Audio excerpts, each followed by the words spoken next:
Meus amados irmãos, é bom estar presente com todos vocês aqui nessa noite para adorarmos o nosso Deus e prestarmos esse culto ao Senhor. Eu gostaria de convidá-los a que vocês pudessem abrir suas Bíblias no Evangelho segundo Mateus, no capítulo 5.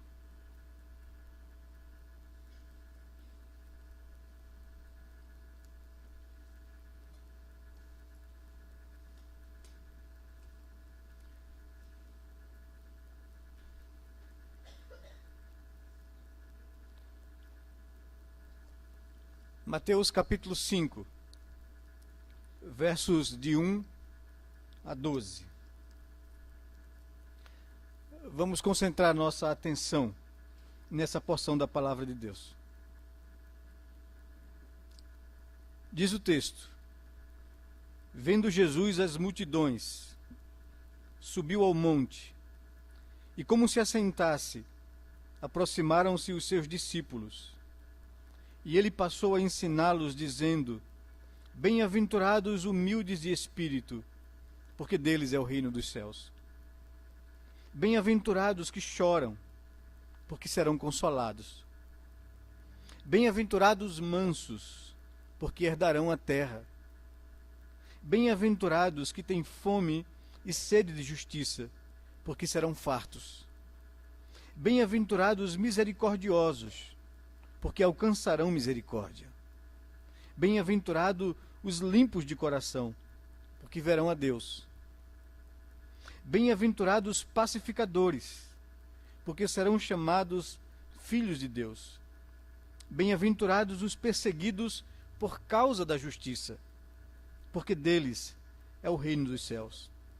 Bem-aventurados sois quando, por minha causa, vos injuriarem e vos perseguirem, e mentindo, disserem todo mal contra vós. Regozijai-vos e exultai, porque é grande o vosso galardão nos céus. Pois assim perseguiram os profetas que viveram antes de vós. Baixe sua cabeça, busque a Deus nesse momento agora. Peça a Ele que fale ao seu coração, que fale ao coração do irmão, da pessoa que está do seu lado, que nessa noite sua graça se manifeste sobre nós de forma abundante. Ore ao Senhor silenciosamente.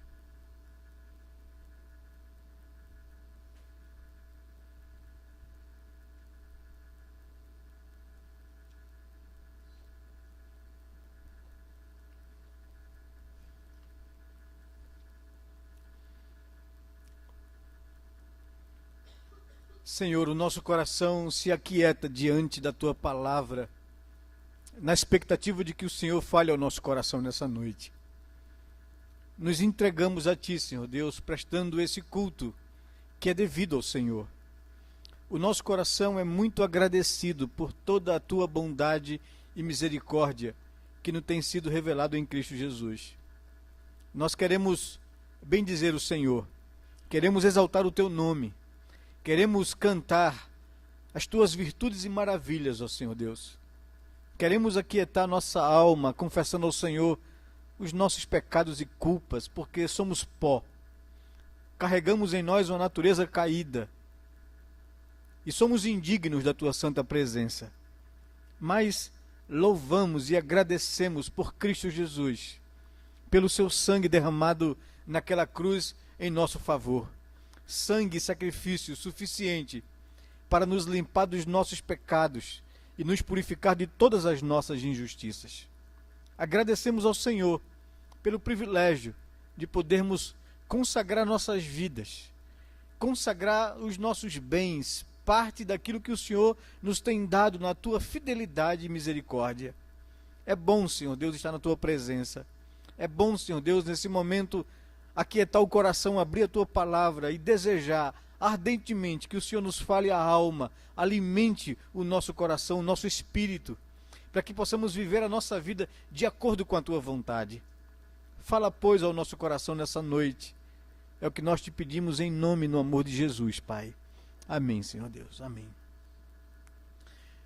Em nosso encontro da família, acontecido nesse período de carnaval, lá na cidade de Bonito, nós nos propomos a tratar sobre a Igreja Família de Deus. E foram momentos bons nos cultos matinais e nas reuniões matinais. O pastor Kleiber nos trouxe palavras como a igreja e a adoração, como nós devemos adorar a Deus segundo a orientação da própria palavra de Deus. E vimos que a nossa vocação é de fato adorar o Senhor e agradecer por tudo que Ele realizou na nossa vida. Na manhã da segunda-feira, o pastor Kleiber nos falou sobre a igreja e a comunhão. Como somos parte de um mesmo corpo, a família de Deus. E como devemos buscar viver isso de forma intensa e verdadeira nas nossas relações como família do Senhor. Na terça-feira pela manhã, ele nos trouxe uma palavra desafiadora sobre a igreja e a santidade. Uma vida separada de fato dos comportamentos e dos conceitos do mundo para uma vida que alegra e agrada o coração do Senhor.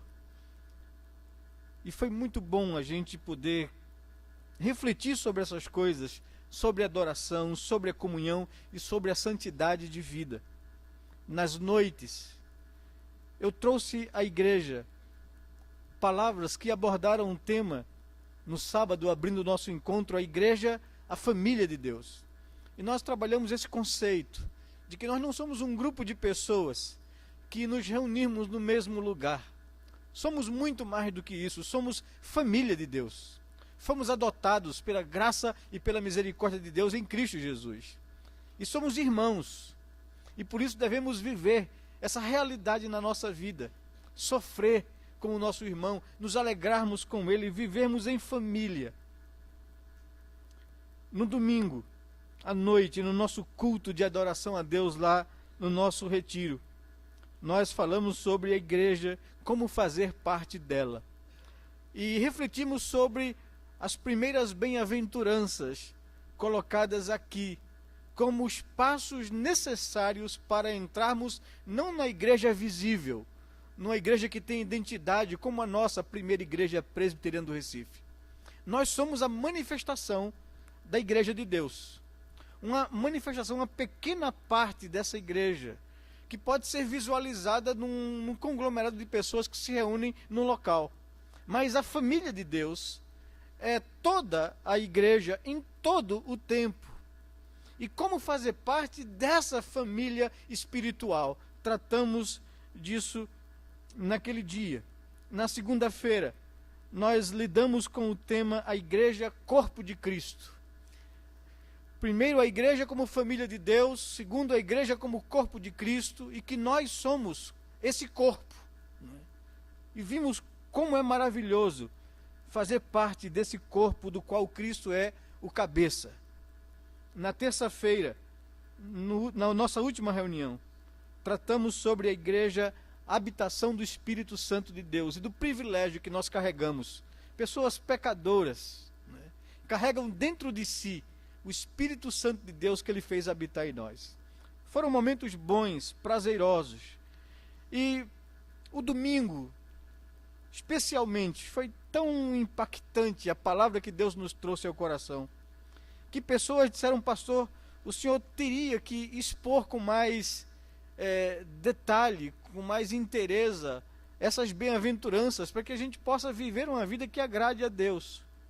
E então, eu tomei esse desafio, e nós vamos colocar os nossos olhos sobre essa primeira parte daquilo que a Bíblia chama do Sermão da Montanha.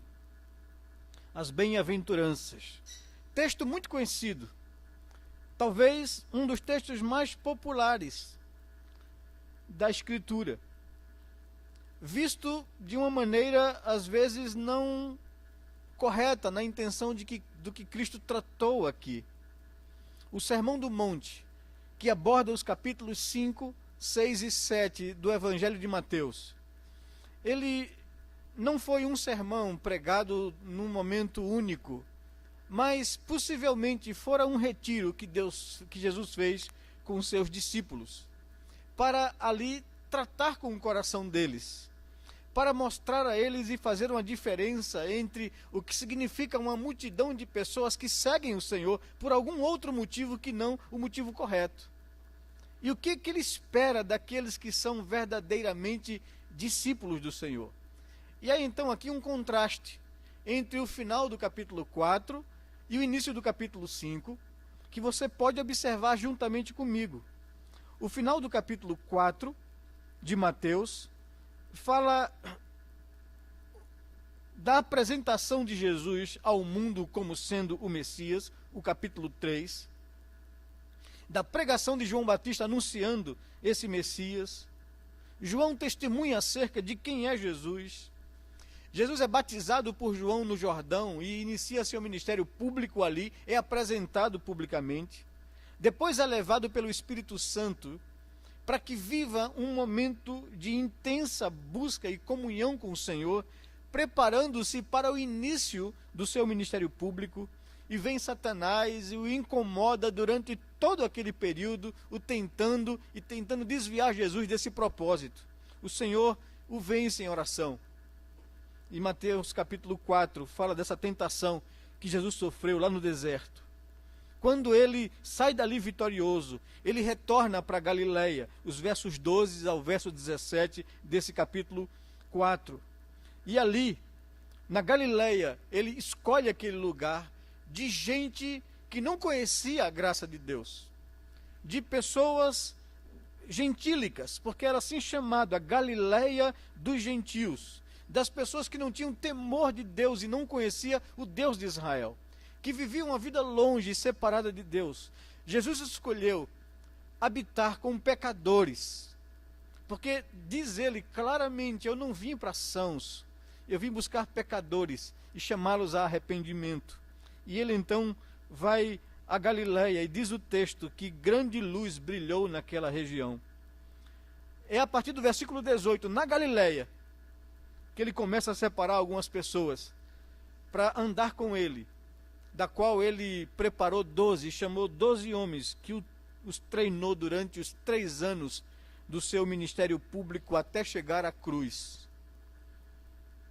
E após chamar os discípulos, os primeiros discípulos, Jesus prega por toda a Galileia e muitos enfermos são curados. O verso 23 nos diz assim, que percorria Jesus toda a Galileia, ensinando nas sinagogas, pregando o evangelho do reino e curando toda sorte de doenças e enfermidades entre o povo. A sua fama correu por toda a Síria. Trouxeram-lhe então todos os doentes, acometidos de várias enfermidades e tormentos, pessoas atormentadas ou adoecidas espiritualmente, possuídas ou oprimidas por demônios, pessoas afetadas ou adoecidas emocionalmente, lunáticos, e pessoas adoecidas no seu corpo, no físico, paralíticos. E ele os curou.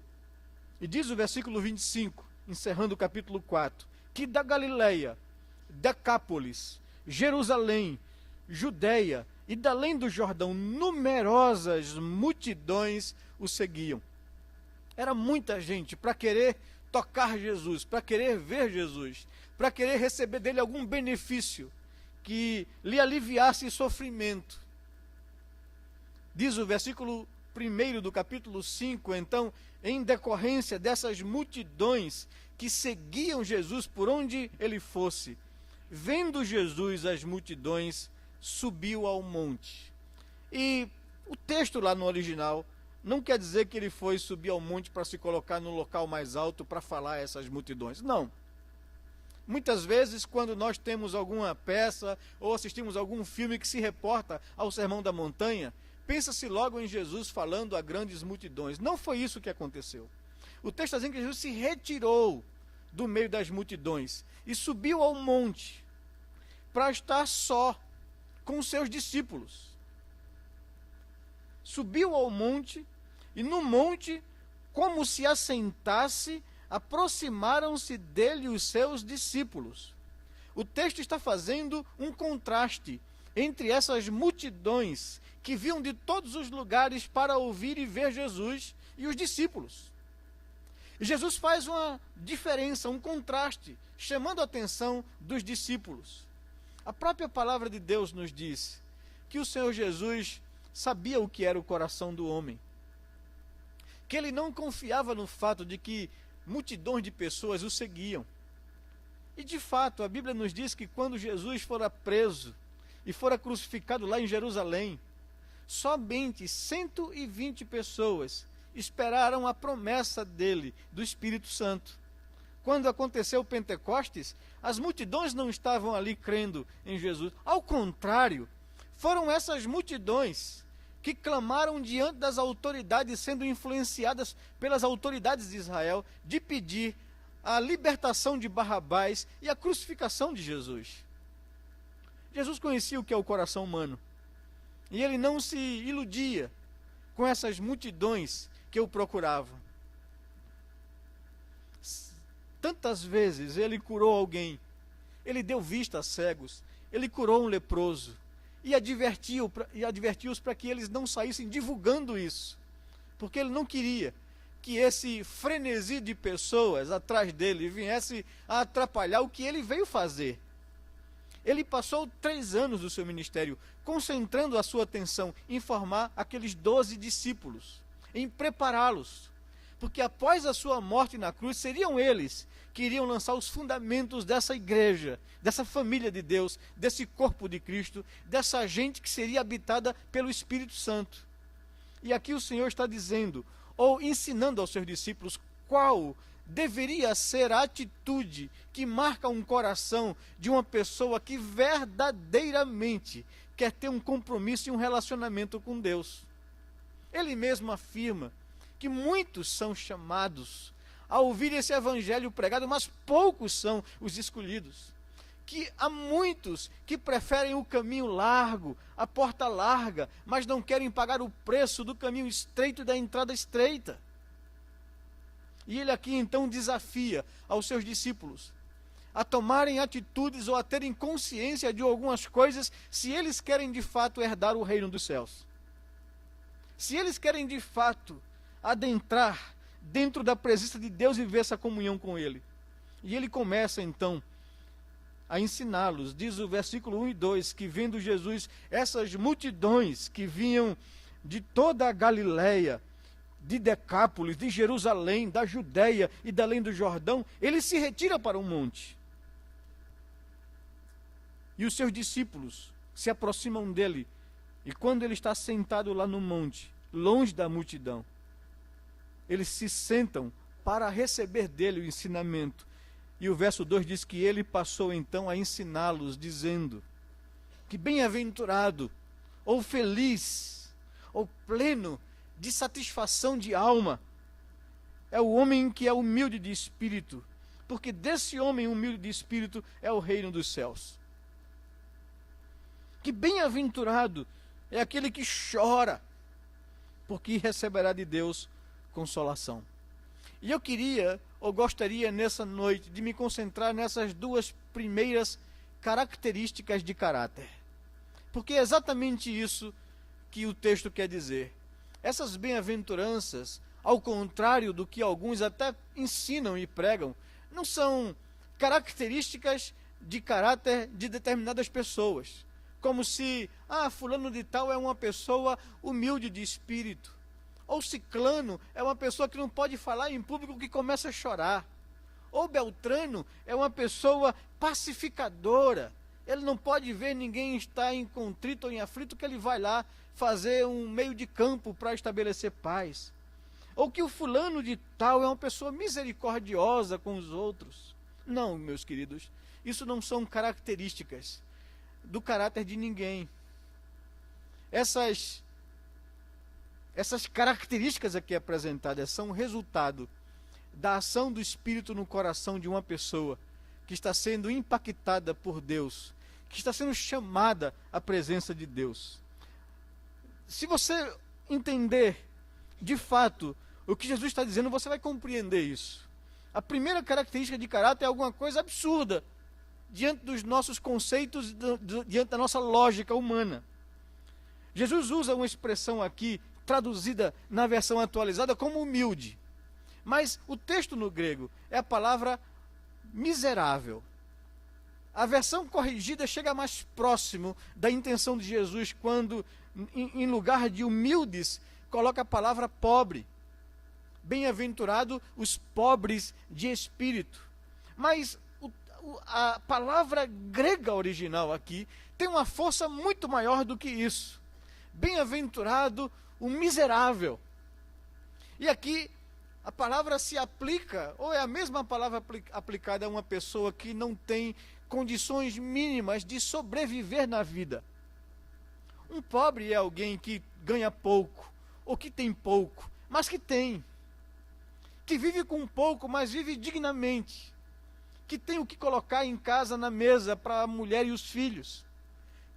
Que tem o que vestir. Que tem como se locomover. Tem condições de viver uma vida digna, mesmo que limitada e humilde. Mas não é essa a intenção. A palavra que aparece aqui significa o miserável, aquela pessoa que não tem condições de viver nem nas coisas que são básicas, que não tem o que comer, que não tem o que vestir, que não tem onde morar e que não tem recursos nenhum. Essa é a palavra escolhida e usada por Jesus para dizer que feliz é uma pessoa que é miserável. Isso vai de encontro a toda lógica e raciocínio humano. Como pode uma pessoa nessas condições ser feliz? Como pode uma pessoa nessas condições ser bem-aventurado? Mas então o texto, uma palavra que qualifica ou adjetiva essa miséria, vem nos dar sentido ao que Jesus quer dizer, que bem-aventurado são os miseráveis de espírito. Ou melhor, aquela pessoa que reconhece a sua real condição espiritual diante de Deus. Não é uma questão só de a pessoa se considerar miserável, mas é de reconhecer o estado de todo ser humano diante de Deus. Pois o pecado nos colocou nessa condição de miséria espiritual. Nós não temos posses de coisas boas que nós fazemos ou que carregamos dentro de nós para barganhar ou para exigir de Deus alguma coisa a nosso favor. Jesus está dizendo que todo homem só pode entrar no reino dos céus quando de fato reconhece a sua real condição diante de Deus. Nós não temos o que negociar com Deus. Não há bem nenhum em nós para chamar a atenção de Deus a nosso favor. Somos pecadores, miseráveis espiritualmente e indignos da presença de Deus. Essa é a condição de todo homem e essa é a grande dificuldade de todo homem. O Dr. Martyn Lloyd-Jones dizia que é fácil o homem admitir-se pecador, mas nenhum homem se admitia perdido nessa condição de miséria espiritual. Nós procuramos reservas de automerecimento. Nós começamos a tentar buscar em nós algo que possa nos justificar e que Deus possa olhar para nós com alguma misericórdia. Nós nos comparamos com outras pessoas na busca dessas reservas de automerecimento. Talvez o melhor texto bíblico que nos faça entender essa condição que todo homem tem que reconhecer diante de Deus para poder herdar o reino e, em decorrência disso, ser uma pessoa feliz. É aquele texto onde Jesus fala do publicano e do fariseu. Eu já expliquei esse texto para vocês algumas vezes aqui na igreja. Aquilo ali é o quadro da nossa imperfeição e da nossa real condição diante de Deus. O segmento fariseu era a parte da religião de Israel mais fiel, mais zelosa. Os fariseus foram responsáveis, antes do advento de Jesus, de resgatarem ou de trazerem de volta um avivamento na religião de Israel. Israel havia se distanciado de Deus mais uma vez, naquele período interbíblico, quando do silêncio do último profeta, até o advento do Messias. 400 anos se passaram, onde Deus não falou, não usou um profeta, nem sequer um profeta. E o povo, por não mais ouvir a voz de Deus, se desviou do Senhor, esfriou a sua fé com o Senhor. Foram os fariseus, essa seita que surgiu com o zelo de resgatar a palavra de Deus no meio da religião de Israel.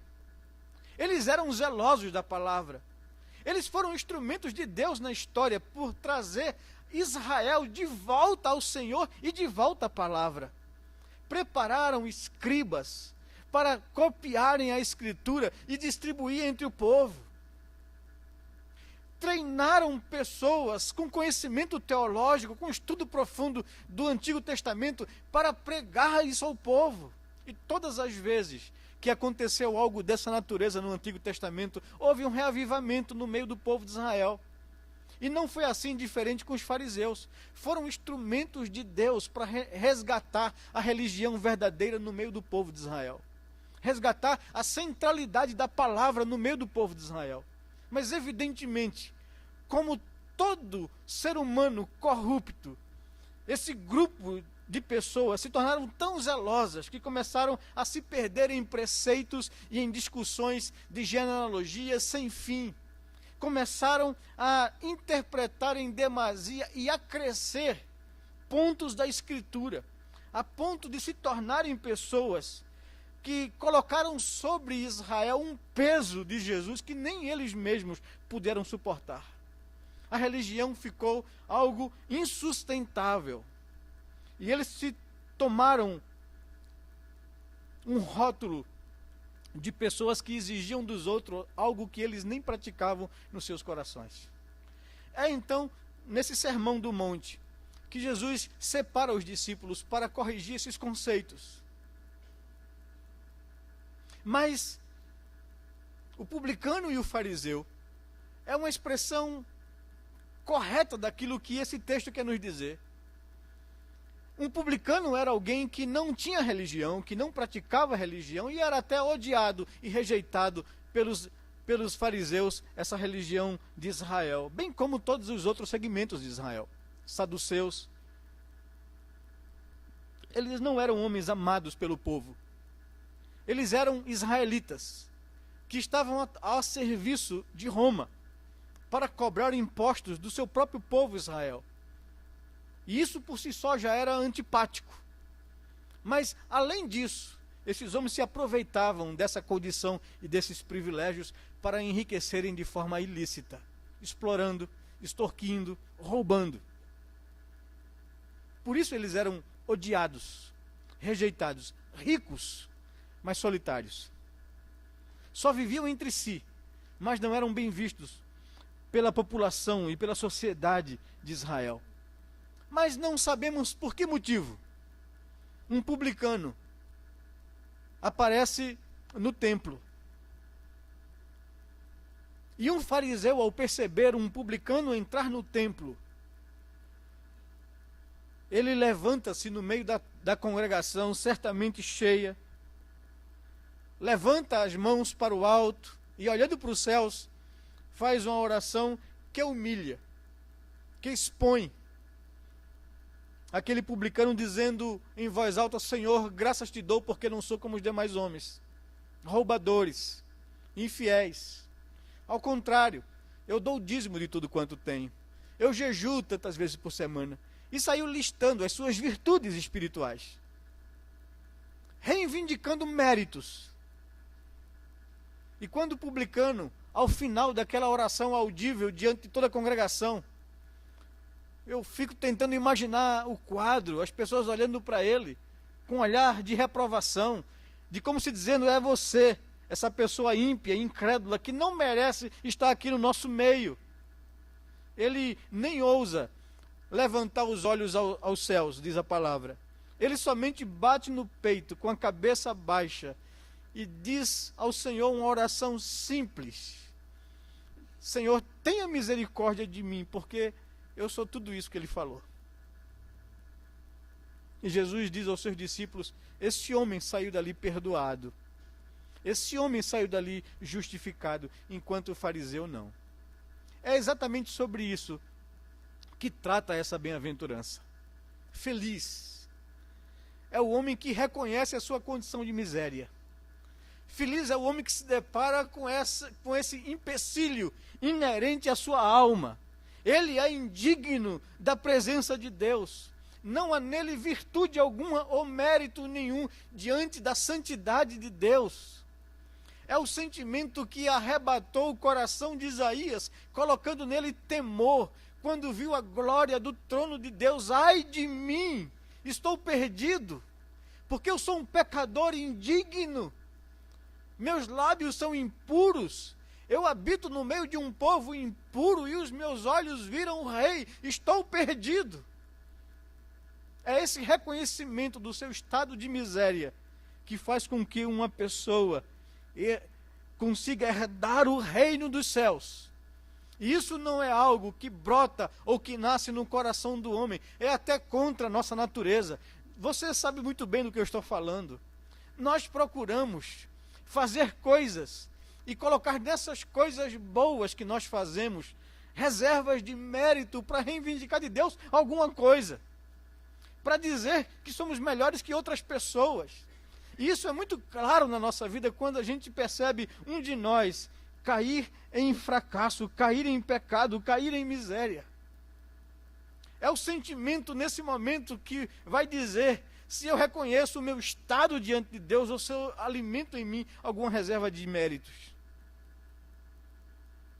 E Jesus diz que para que uma pessoa possa herdar o reino dos céus, é preciso, é necessário, é imprescindível que ela reconheça diante de Deus, diante de si, o seu estado de miséria espiritual. Não há méritos, não há com que reivindicar ou barganhar.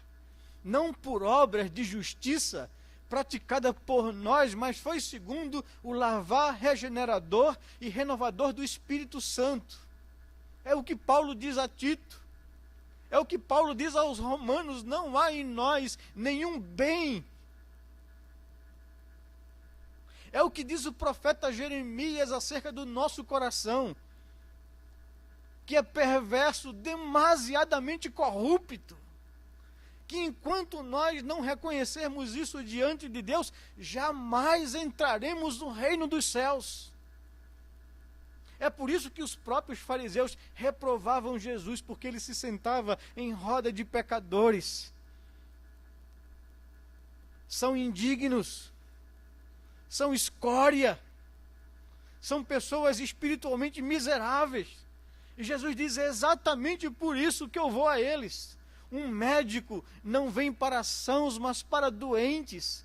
Eu não vim chamar justos, porque justos não existem.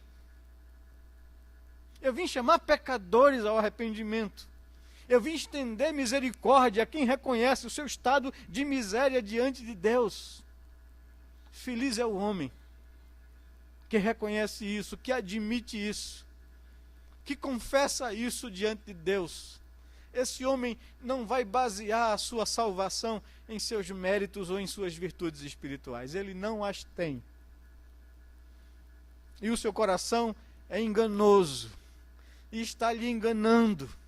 É um coração corrupto, perverso, que não deixa o homem reconhecer o seu real estado de miséria diante de Deus. Feliz é o homem que se reconhece espiritualmente miserável, que não tem recursos.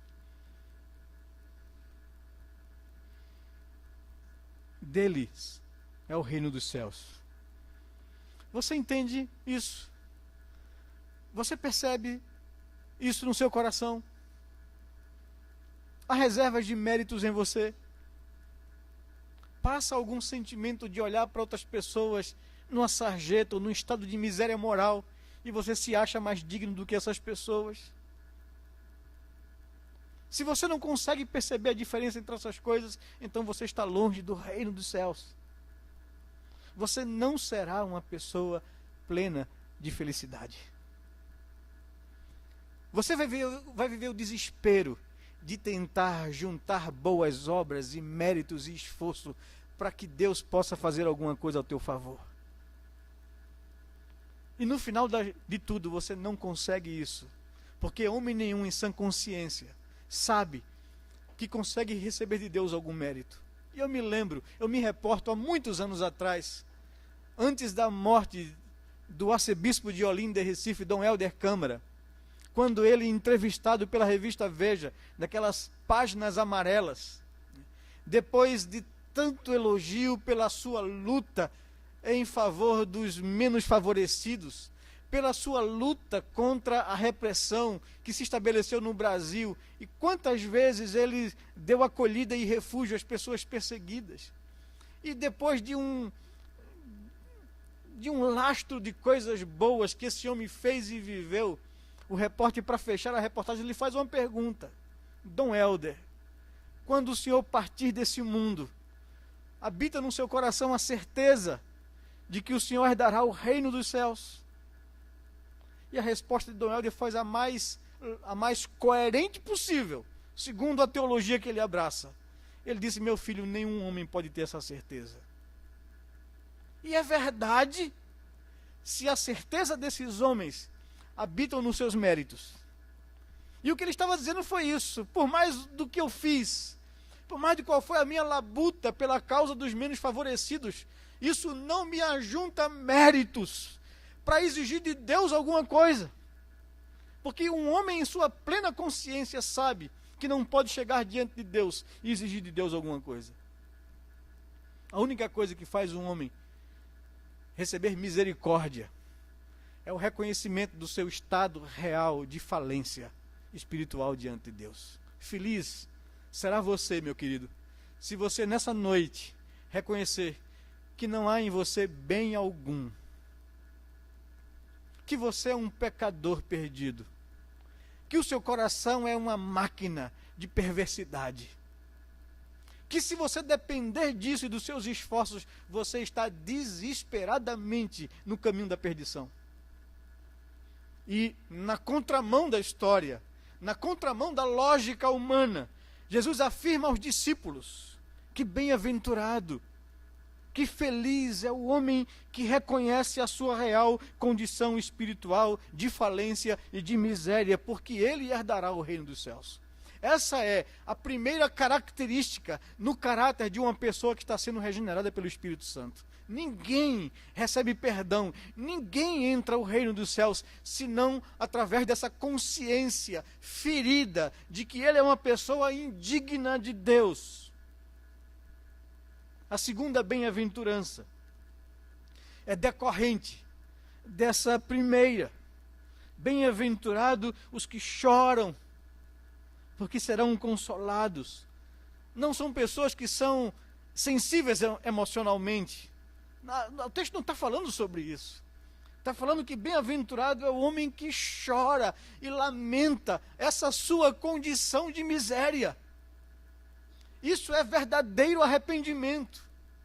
Feliz é o homem que tem consciência do seu estado e chora e se arrepende e lamenta isso diante de Deus. Ele será consolado pelo único consolo que pode trazer paz a um coração de um pecador que reconhece a sua miséria, a cruz de Cristo, o consolo de Deus, o perdão que vem daquela cruz. Isso pode trazer consolo ao coração do homem, quando ele reconhece o seu estado e lamenta e chora o seu estado diante de Deus. E o profeta Isaías, no capítulo 6, na sua experiência de ter visto o trono de Deus, nos faz compreender o que isso significa. O lamento, o choro, o desespero do profeta que tomou o seu coração ao ver a glória de Deus e reconhecer o seu estado de miséria, é esse: ai de mim, estou perdido. É essa consciência de lamento e de choro pela sua condição. Ninguém vai ficar feliz em reconhecer o seu estado de miséria, se não antes receber de Deus o consolo pelo choro e pelo lamento, pelo arrependimento, pela admissão de sua culpa diante de Deus. Essas duas primeiras características de caráter precisam marcar não somente a vida de alguém para ser salvo, para ser regenerado e para ser resgatado. Não são sinais, não são apenas sinais que devem existir na vida de uma pessoa para adentrar a salvação, mas passa a ser uma marca na vida do regenerado.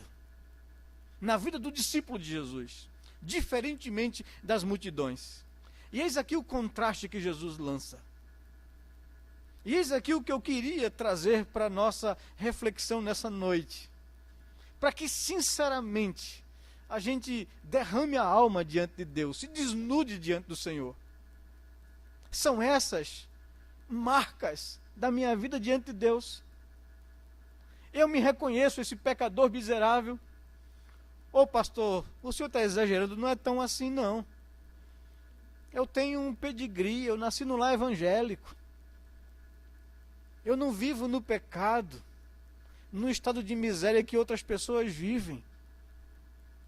Há bondade no meu coração. Eu sou comprometido com a igreja, eu participo de algum departamento ou ministério. Eu não sou tão ruim assim não, pastor. Não queira colocar esse peso sobre a minha consciência. Meu querido, foi exatamente essa a oração do fariseu. Graças te dou, Senhor, porque não sou como os demais. Não sou um pecador perdido. Eu tenho dignidade. Eu jejuo. Eu oro. Eu participo da igreja.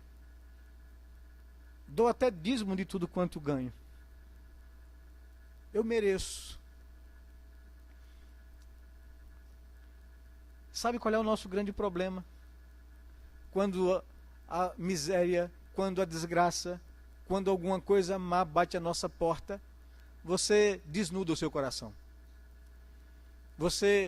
Sua atitude com relação a Deus diante da tragédia manifesta os seus reais sentimentos diante de Deus. Você se queixa, você reivindica, você reclama.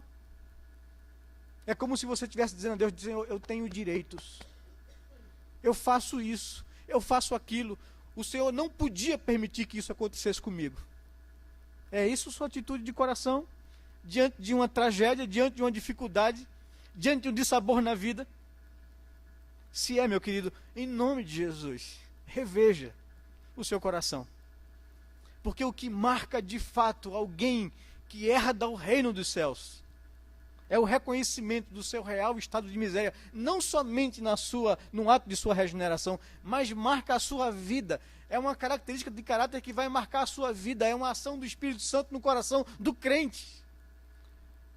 E sempre, todos os dias você vai chegar diante de Deus e reconhecer o seu estado de miséria. Porque você não é merecedor de absolutamente nada. Porque senão não seria por graça, seria por méritos. Mas a Bíblia diz que nós somos salvos pela graça e graça somente. É um favor não merecido. O que nós merecíamos era condenação. Mas o que Deus nos dá na sua misericórdia é graça. Ele fez cair sobre o seu Filho o peso e a nossa iniquidade, para que nós pudéssemos ser felizes, bem-aventurados, ao reconhecer o nosso real estado de miséria. Os reformadores do século 17, 16, chamavam isso de depravação total do homem. Enquanto o homem não reconhecer essa condição de seu espírito, de sua alma, ele não pode ser salvo. Bem-aventurado os que espiritualmente se reconhecem indignos e miseráveis. Deles é o reino dos céus, por isso serão felizes. Bem-aventurados os que choram essa sua condição, que lamentam diante de Deus esse seu estado de miséria, que arrependidos se quebrantam diante de Deus, eles receberão o consolo que vem da cruz. E o seu coração gozará paz.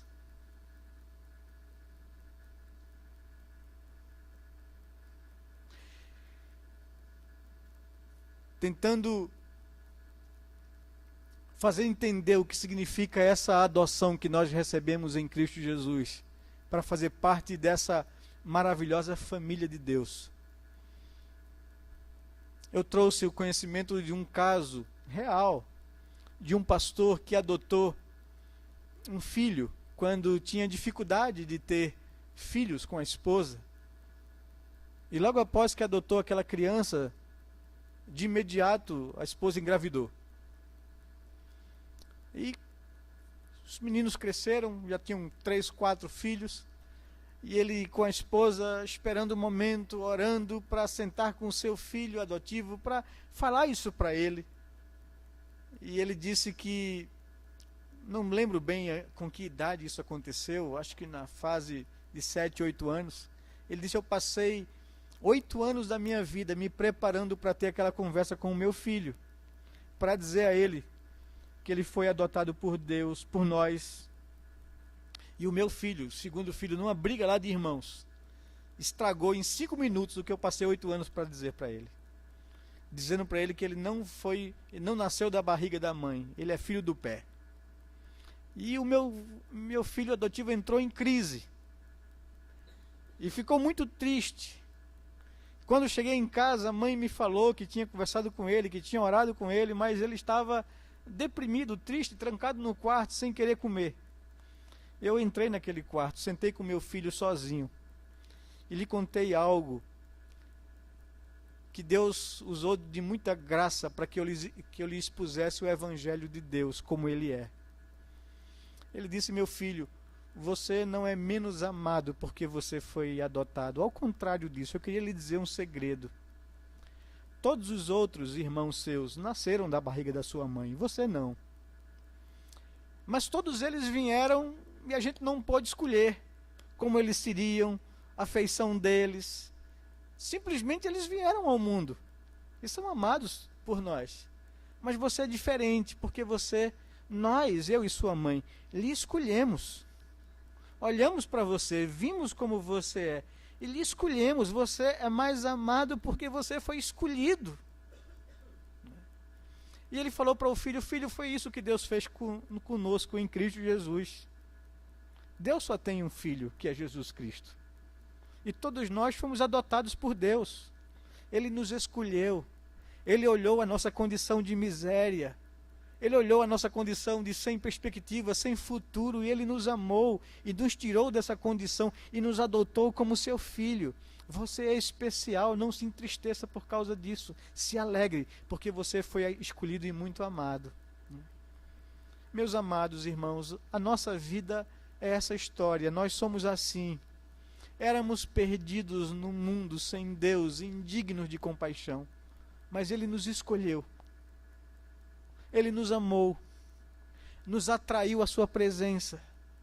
O fato de reconhecermos o nosso real estado é fruto dessa ação do Espírito no meu e no seu coração. E eu lhe convido nessa noite em nome de Jesus. Se não é esse o sentimento que alimenta a sua religiosidade ou a sua espiritualidade, em nome de Jesus, arrependa-se disso e confesse isso a Deus. Peça ao Senhor, ao Espírito do Senhor, que lhe faça enxergar o seu real estado de miséria espiritual. E que não é porque você é alguma coisa ou melhor do que ninguém que Deus lhe escolheu. Deus lhe escolheu porque Ele lhe amou, mesmo sendo você e eu pecadores, perdidos. Eu queria te convidar nessa noite a reconhecer isso, a admitir isso. Eu queria que você chorasse e lamentasse essa condição que toda a humanidade está sujeita.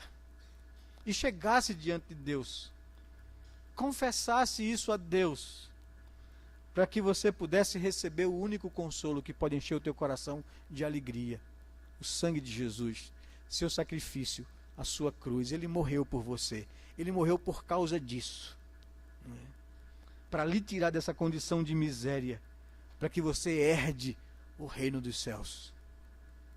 Feliz, realizado, pleno de satisfação é a pessoa que reconhece isso e que chega diante de Deus quebrantado.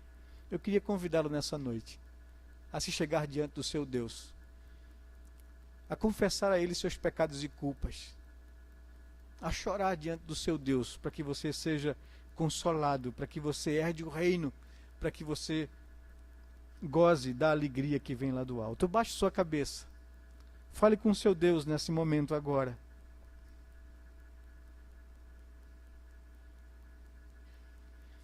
Deus é um Pai bondoso,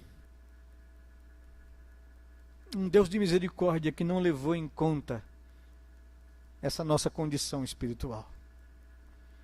Ele nos criou conforme a sua própria imagem e semelhança. Nos deu todas as condições de vivermos uma vida plena e perfeita diante dele. Mas nos colocou a capacidade de fazer isso de forma voluntária, por uma decisão da nossa vontade como humanidade. E infelizmente, nós escolhemos mal e estragamos toda a criação do Senhor. Nos tornamos perversos e ímpios no nosso coração. Nos rebelamos contra esse Deus bondoso, Criador. E agora a nossa alma se encontra em rebeldia contra Deus. Estamos escravos disso, dessa natureza caída e pecaminosa. Precisamos urgentemente reconhecer isso. Reconhecer que diante desse Deus santo, o nosso estado manifesta a miséria que há em nosso coração. Precisamos ter consciência disso e clamar a Deus que tenha misericórdia, chorar e lamentar essa nossa condição diante do Senhor. Assim como aquele publicano que nem ousou levantar os olhos aos céus, mas bateu no peito e disse: Senhor, tenha misericórdia de mim, porque eu sou isso. Ó Pai, em nome de Jesus, tenha misericórdia e compaixão das nossas vidas nessa noite. Comunique essas verdades à nossa alma, ao nosso coração, Senhor. Só o Teu Espírito pode fazer isso com cada pessoa que se encontra aqui presente. Senhor, nós não conhecemos o coração das pessoas, mas Tu conheces muito bem. Tu sabes, ó Senhor Deus, como temos vivido a nossa vida.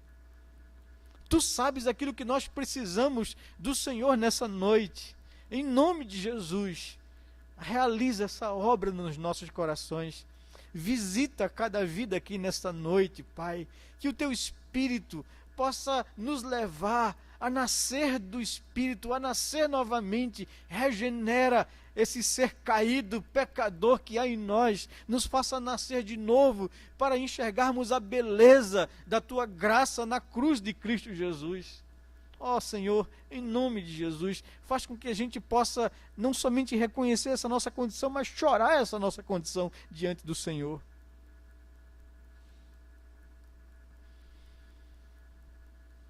Nós não queremos viver uma vida, Senhor Deus, do qual o nosso coração consiga nos enganar, e do qual, naquele dia que o Senhor voltará para buscar a Tua igreja, nós perceberemos o mal que fizemos ao viver a nossa vida baseada em nossos próprios méritos e esforços.